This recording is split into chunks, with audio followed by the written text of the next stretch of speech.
বলতো আজকে মস্ত বড় ঘটনা ঘটেছে, যেটা আমাদের এতদিনের অপেক্ষা ছিল যে আই লিগ 2024-25 সিজনের চ্যাম্পিয়ন কে হবে। কারণ মাঝখানে একটা বড় গন্ডগোল হয়েছিল এবং চার্চিলের ঘরে ট্রফি অবধি পৌঁছে গেছিল। বাট তারপরে চার্চিলকে বলা হয়েছিল ট্রফি ফিরিয়ে দিতে। চার্চিল ট্রফি ফিরিয়েছিল কিনা জানি না, কিন্তু ট্রফি ফেরাক কেউ না ফেরাক ডাজন্ট ম্যাটার। আই লিগ 2024-25 সিজনের চ্যাম্পিয়ন কিন্তু ইন্টারকাসি। সিএস থেকে ভার্ডিক্ট বেরিয়েছে, ডিটেলসে কথা বলবো। তার পাশাপাশি আরও কিছু মেজর ব্যাপার রয়েছে, ডেফিনেটলি কথা বলতেই হবে। ইস্টবেঙ্গল তাদের আপাতত ঘর গোছানো প্রায় শেষের দিকে রয়েছে। আর মেনলি বিদেশিদের এখন আপাতত আসা শুরু হয়েছে। এবার দেখা যাক লাস্ট ফরেনার তার ক্ষেত্রে কি আপডেট উঠে আসছে, ডেফিনেটলি শেয়ার করব। প্রথমে দুজন কোচকে নিয়ে কথা বলা যাক। এক হচ্ছে যে ওয়েন কোয়েল, তিনি চেন্নাই এনএফসি ছেড়েছেন। তার সাথে চেন্নাই এনএফসির একটা মিউচুয়ালি পার্ট ওয়েজ হয়ে গেছে এবং খুবই আনলাকি একটা ইনসিডেন্ট আমি বলবো। যে গতবার যেভাবে অন্ততপক্ষে ওয়েন কোয়েল টিমটাকে বিল্ড করেছিলেন, সেটা রেজাল্ট দেয়নি। সেটা হয়তো কিছুটা পেশেন্স রাখলে রেজাল্ট দিত, বাট কিছুটা হয়তো ওদের ইন্টারনাল প্রবলেম ছিল এবং সেই কারণে ওয়েন কোয়েলকে ছেড়ে দেওয়ার রাস্তাতেই চেন্নাই এনএফসি গেছে। এবং চেন্নাই এনএফসি আপাতত কোনো কোচ নিয়োগ করবে না। এবং যতদিন না এই এফএসডিএল, এআইএফএফ, এই যে আইএসএলের টার্মোয়েলটা কাটছে, যতদিন না একটা ক্লিয়ার পিকচার বেরিয়ে আসছে, ততদিন কিন্তু চেন্নাই এনএফসি কোচ নিয়োগ করবে না। তবে শেষ মুহূর্তে কি হবে, খুবই কিন্তু চাপের মধ্যে টিমটা পড়ে গেল। কারণ কোচ না থাকা মানে মোটামুটি একটা proper planning, preparation, training, strategy development, formation development সবটাই কিন্তু ডিলে প্রসেসে থাকবে। তো এই জায়গা থেকে দাঁড়িয়ে কিভাবে চেন্নাই এনএফসি ঘুরে দাঁড়ায় 25-26 সিজনে, দেখার বিষয় হবে। দ্বিতীয় কোচ অবশ্যই ম্যানুয়েল মার্কোস রোকা।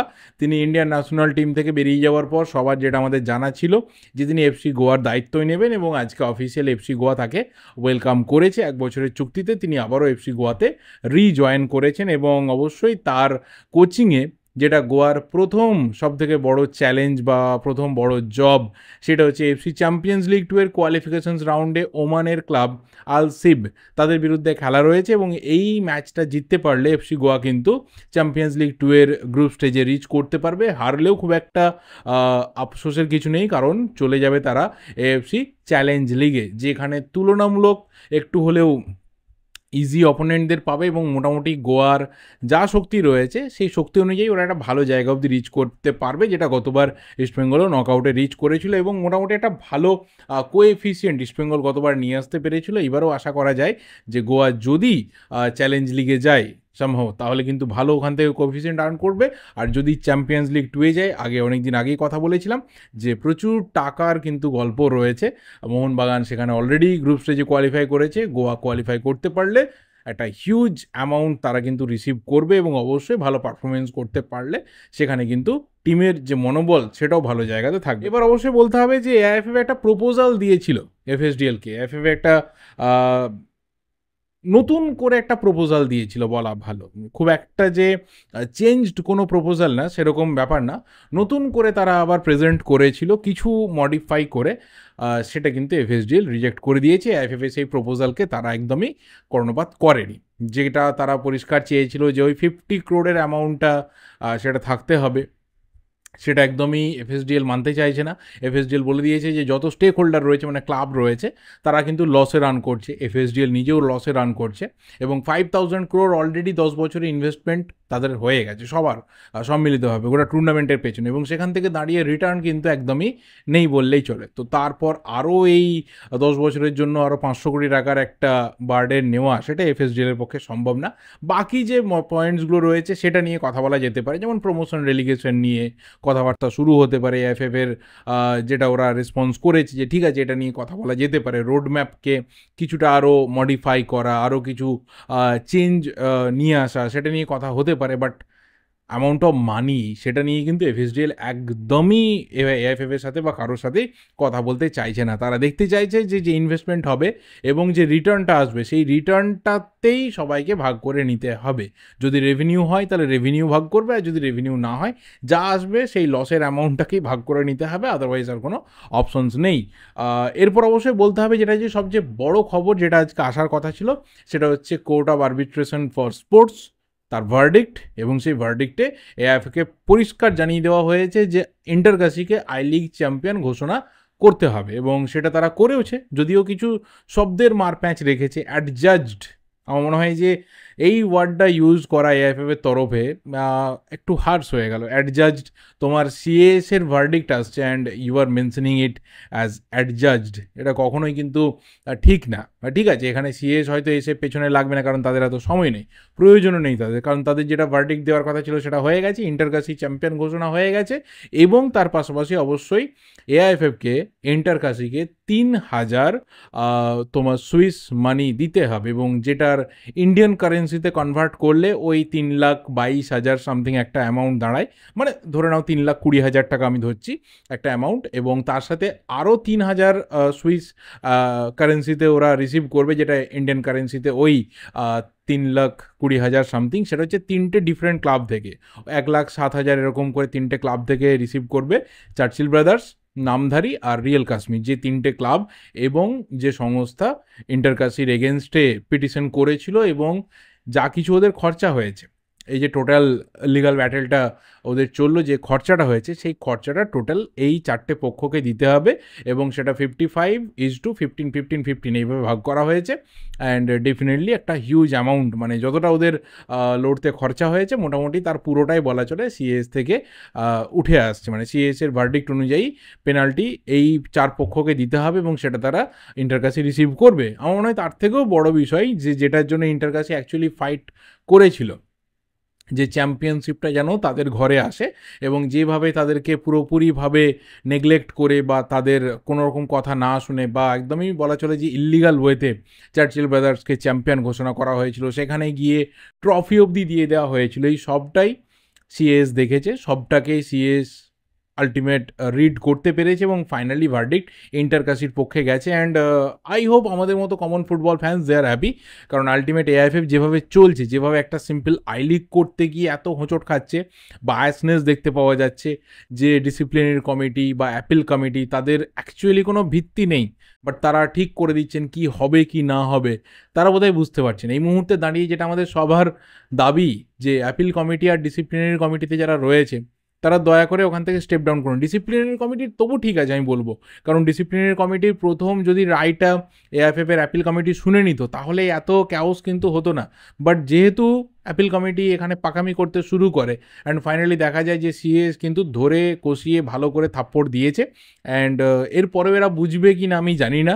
আলটিমেট আমি অন্তত পক্ষে পার্সোনালি বলবো যে সত্যের জয় হলো, আর যারা লাফাচ্ছিল, মানে যারা ফার্স্ট পার্টি, সেকেন্ড পার্টি আর ছাগলের 3 নম্বর সন্তান হিসেবে যারা লাফাচ্ছিল, মানে আমি এই শব্দগুলো ইউজ করতে বাধ্য হচ্ছি, কারণ এতটাই আমরা কোথাও ফ্যান্সরা ফ্রাস্ট্রেটেড ইন্ডিয়ান ফুটবলকে আপাতত দেখতে দেখতে, যেই ওয়ার্ডগুলো বেরিয়ে আসছে, মানে যাদের এখানে কোনো ইন্টারেস্ট ছিল না এই বিষয়টাতে, তারাও কিন্তু এসে লাফিয়েছে। দেখ, অন্য কে চ্যাম্পিয়ন হয়েছে সেই নিয়ে যখন অন্য কেউ লাফায়, অন্য কোনো লোক যদি লাফায়, তাহলে তার রেজাল্ট এরকমই আসে। I am sorry to say, হয়তো কারো খারাপ লাগতে পারে, বাট আমার কিছু করার নেই।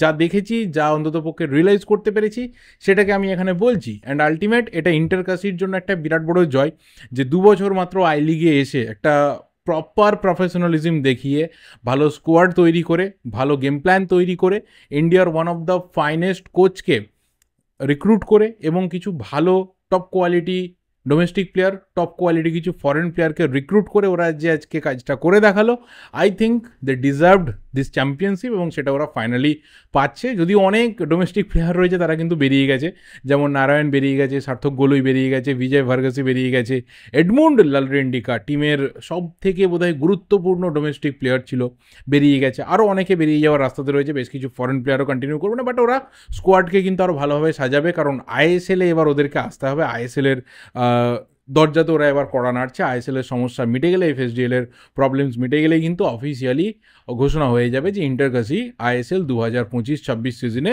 অবভিয়াসলি পার্টিসিপেট করবে। লটস অফ গুড উইসেস থাকলো ইন্টারকাসির জন্য, ইন্টারকাসি ফ্যানেদের জন্য লটস অফ গুড উইসেস থাকলো, হর হর কাশি। আর লাস্ট অবশ্যই বলতে হবে যে ইস্টবেঙ্গলের বেশ কিছু সিগনেচার যেগুলো কনফার্মড হয়েছিল, সেগুলো আজকে অফিসিয়ালি অ্যানাউন্সড হয়ে গেল। এগুলোর জাস্ট আমাদের অপেক্ষা ছিল, 1 হচ্ছে মিগুয়েল, 2 হচ্ছে কেভিন সিবিএ, এবং 3 হচ্ছে মোহাম্মদ রশিদ। দেখো, এই 3টে সিগনেচার ভীষণভাবে ইস্টবেঙ্গলের জন্য এই সিজনে ইম্পর্টেন্ট। তবে হ্যাঁ, যে প্লেয়ার এখনও অবধি অ্যানাউন্সড হয়নি তাকে নিয়ে বলবো যে কোথায় অ্যাকচুয়ালি ব্যাপারটা আটকে রয়েছে। ডান, ডিল ডান, এই নিয়ে কোথাও কোনো ব্যাপার নেই, বাট কিছু প্রসেস রয়েছে, আটকে রয়েছে। মিগুয়েল একটা ভালো রকমের এক্সপিরিয়েন্স ইনজেক্ট করতে চলেছে এই তোমার আমাদের ইন্ডিয়ান সাবকন্টিনেন্টে ফুটবল খেলার একটা এক্সপিরিয়েন্স, অস্কার ব্রুজোর কোচিংয়ে খেলার একটা ভালো এক্সপিরিয়েন্স। নাম্বার 2 হচ্ছে Kevin CBA, young Argentine and obviously একজন ভালো ক্লাব থেকে পরপর একাডেমিগুলো থেকে উঠে আসা একজন ভালো defender, and obviously Mohammad Rashid, যে রিসেন্ট টাইমে বিভিন্ন দেশের লিগে নিজেকে প্রুভ করেছে, চ্যাম্পিয়ন হয়েছে, অ্যান্ড অবভিয়াসলি তার ফিজিক, তার কোয়ালিটি, আজকে ট্রেনিংয়ে নেমেছিল, কিছু পিকচার আমি দেখলাম, অসম প্লেয়ার। তো আমার মনে হয় যে এই তিনটে সিগনেচার কোথাও ইস্টবেঙ্গলের জন্য গেম চেঞ্জিং হবে। অ্যান্ড স্পেশালি যেভাবে তাদেরকে অ্যানাউন্স করা হয়েছে, যে ওয়েতে অ্যানাউন্স করা হয়েছে, যেভাবে আর্টটাকে ক্রিয়েট করা হয়েছে, যে ক্রিয়েটিভিটি নিয়ে আসা হয়েছে, that's very good. Miguel 8 number jersey পরবে, কেভিন সিবিএ 6 নম্বর জার্সি পরবে, মোহাম্মদ রশিদ একটু অড আমাদের চোখে 74 এই জার্সি পরবে। এবং অবশ্যই যে প্লেয়ারের আসার অপেক্ষা আমরা করছি সেটা হচ্ছে হামিদ আহদাদ। আর এর সাথে বলে রাখা দরকার যে রশিদ এসে গেছে, ট্রেনিং তো শুরু করেছে, মিগুয়েলও এসে যাবে কয়েকদিনের মধ্যে।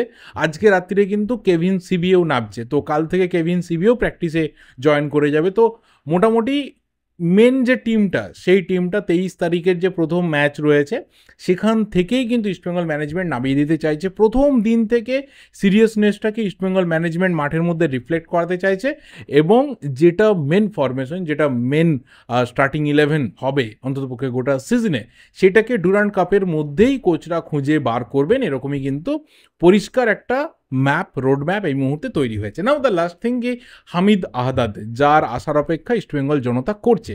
দেখো ডিলটা ডান, 1+1 ইয়ারের কন্ট্রাক্টে সিগনেচার হয়েছে। এই তিনজন নতুন ফরেনারের সাথে কিন্তু 1 বছরের কন্ট্রাক্টে সিগনেচার হয়েছে। ইস্টবেঙ্গল ম্যানেজমেন্ট একটু সাবধানী হয়েছে, বড় কন্ট্রাক্টে যায়নি।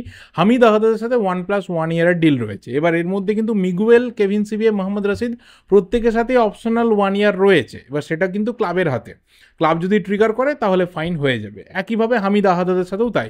Deal done, signature complete, paper work পুরো ডান। কোথায় আটকে রয়েছে? নাম্বার 1, তার যে ইন্টারন্যাশনাল ক্লিয়ারেন্সটা রয়েছে সেটা একটু প্রসেসের মধ্যে রয়েছে, এবং তার ভিসাটা একটু হোল্ডে চলে গেছে। 48 to 72 আওয়ার্সের মধ্যে এটা ক্লিয়ার হয়ে যাওয়ার কথা, এই ভিসা সমস্যাটা। যদিও এটা হওয়ার কথা ছিল না, বাট হঠাৎ করে হয়েছে। কেন হয়েছে সিরিয়াসলি কেউ বুঝতে পারছে না, বাট ক্লিয়ার হয়ে যাওয়ার কথা আজ থেকে 48 to 72 আওয়ার্সের মধ্যে, 2 থেকে 3 দিনের মধ্যে এটা ক্লিয়ার হয়ে যাওয়ার কথা। এবং তারপর হামিদ আহদাদ কিন্তু ঢুকে যাবে কলকাতাতে। তবে একটা জিনিস যেটা হবে, যদি এই ডিলেটা হয়, মানে আজকে ধরো 18 তারিখ, যদি 20 বা 21 তারিখে তার ভিসা ক্লিয়ার হয়, টিকিট রেডি হয়ে যাবে, আমি যদি ধরি যে ম্যাক্সিমাম 21 তারিখ মাঝরাত, মানে 22 তারিখ যদি সে ঢোকে, তাহলে 22 তারিখ ট্রেনিংয়ে নেমে তার পক্ষে 23 তারিখ খেলতে নামাটা খুব টাফ। সেই ক্ষেত্রে ইস্টবেঙ্গল ম্যানেজমেন্ট একদমই ঝুঁকি নিতে চাইবে না। তো তাকে হয়তো আমরা সেকেন্ড ম্যাচ ডে থেকে দেখবো। প্রথম ম্যাচটা যেটা সাউথ ইউনাইটেডের সাথে রয়েছে সেখানে হয়তো তাকে আমরা দেখবো না, দ্বিতীয় ম্যাচ থেকে তাকে আমরা ডেফিনেটলি দেখবো। তবে হামিদ আহদাদ খুব তাড়াতাড়ি তার সমস্যা মিটে যাবে এবং খুব তাড়াতাড়ি সে কলকাতা ল্যান্ড করে যাবে। এবার দেখা যাক কী হয়। আমার কাছে যতটুকু ইনফরমেশন ছিল সেটা আমি শেয়ার করলাম। এবার সেটা যত তাড়াতাড়ি কেটে যাবে তত তাড়াতাড়ি কিন্তু ভালো, তত তাড়াতাড়ি প্লেয়ার আসতে পারবে, তত তাড়াতাড়ি টিমের সাথে জয়েন করতে পারবে, প্র্যাকটিস, ট্রেনিং, স্ট্র্যাটেজি সব কিছুর মধ্যে খুব তাড়াতাড়ি ঢুকতে পারবে। তো দেখা যাক কত তাড়াতাড়ি আমরা হামিদ আহদাদকে কলকাতায় নামতে দেখি। এই ভিডিওটাই অবধি, ভালো লাগলে লাইক করো, শেয়ার করো, দেখা হবে পরের ভিডিওতে। Till then, subscribe the channel. Thank you, goodbye and good night.